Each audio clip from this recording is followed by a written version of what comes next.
Karachi press club के सामने सिंध से लापता कौम परस्त सियासी और समाजी कारकुनान की बाजियाबी के लिए उनके अहल खाना और सिंध सुजागी फोरम की जानब से ईद के रोज़ 17 जून को एहतजाजी कैंप लगाया गया। लाड़काना से 2017 के दौरान लापता इंसाफ दायो की बहन अक्सा दायो, नसीराबाद में कत्ल होने वाली कौम परस्त रहनुमा हिदायत लोहार की बेटी सोरठ लोहार और 2019 से लापता पठान जोरानी की अहलिया और उनके बच्चों समेत दीगर लापता अफराद के अहल खाना ने एहतजाजी कैंप में शिरकत की। शुरका ने लापता अफराद के पोर्ट्रेट अपने हाथों में उठा रखे थे। एहतजाजी कैंप से लापता अफराद के अहल खाना ने आलमी इदारों और इंसानी हुकूक की तंजीमों से मुतालबा किया कि उनके प्यारे जो बरसों से लापता हैं उनकी बाजियाबी के लिए उनके साथ आवाज़ उठाएं। लापता पठान जोरानी की अहलिया का कहना है कि पठान जोरानी को 2019 में दूसरी बार कराची से उठाया गया था, लेकिन उसका ताहाल कोई पता नहीं है। उनका कहना है कि अपने बाप की बाजियाबी की बात करने पर उनके बेटे को भी उठाया गया था। जी भाई, मेरे शौहर को 2017 में पहले उठाया था। 15 दिन उसके टार्चर सेल में था, फिर उसकी तबीयत मुसलसल ख़राब रहती थी, फिर उसको छोड़ दिया था। फिर दोबारा उसको उठाया 2019 में, अपने घर से उठाया गया गगर फाटक से। अभी तक उसका कोई पता नहीं तो वो कहाँ है, किस हाल में है। और जब मेरे शौहर को उठाया गया 6 दिन के बाद हमें कॉल आई एक, उन्होंने बोला तो आप चुप करके बैठ जाओ, कोई एहतजाज वगैरह नहीं करो वरना आपके बेटे को भी उठा जाएंगे।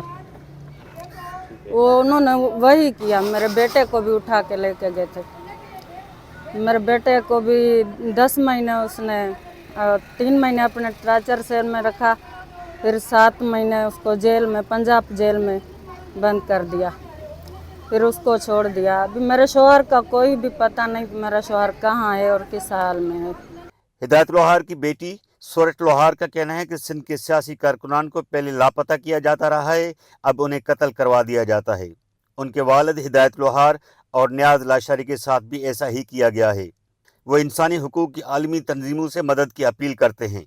ये सवाल इस दुनिया की तंजीमों से और इस मुल्क के अंदर रहने वाली हर तंजीम, हर फर्द, हर फोरम, हर ग्रोह से हम करते हैं कि आया जो हम ये तस्वीरें उठाकर अपने प्यारों को ढूंढते हैं, आखिर वो है कहाँ पर।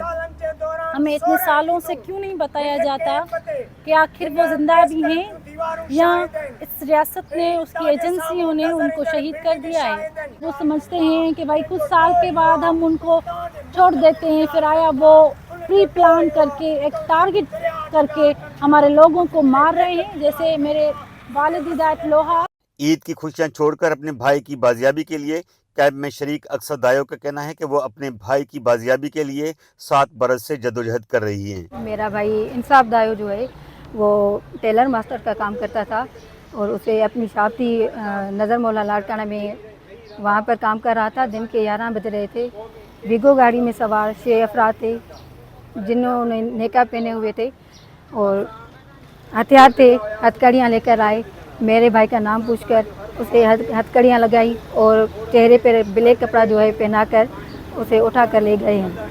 सिंध सुजागी फोरम के रहनुमा सारंग जोयो का कहना है कि सिंध के कई ऐसे सियासी कारकुनान हैं जिनकी गुमशुदगी को 1 दहाई से ज़्यादा अरसा गुजर चुका है, लेकिन रियासत उनके बारे में कुछ भी बताने को तैयार नहीं है। सिंध के अंदर से तकरीबन 12-12, 13-13 साल से, 7-8 साल से जो जबरन लापता है, उनका अभी तक कोई पता नहीं कि वो किस हाल में ज़िंदा भी हैं या नहीं। जैसे अयूब कांदड़ो, मुर्तज़ा जुने जो इंसाफ दायो हैं जिनको 7 साल हो गए, शबीर कमरानी को तकरीबन 13-14 साल हो गए, सोहेल रज़ा भट्टी को 12 साल हो गए, मोहन मेघवाड़ को जो है 11 साल हो गए। तो ऐसे बहुत सारे कौमी कारकुनान, सियासी कारकुनान हैं जिनको बहुत अरसा हो गया है। उनका कहना है कि वो नहीं कहते बल्कि इंसानी हुकूक की मुतबर तंजीमों की रिपोर्ट में इस बात की तस्दीक की गई है कि सिंध से जबरी गुमशुदगियाँ हो रही हैं। सिर्फ 2023 के दौरान 100 से ज़ायद कारकुनान को जबरी तौर पर सिंध से उठाया गया है। Shaukat Core i, voicepk.net Karachi. आपकी खबर, आपकी आवाज़, voicepk.net।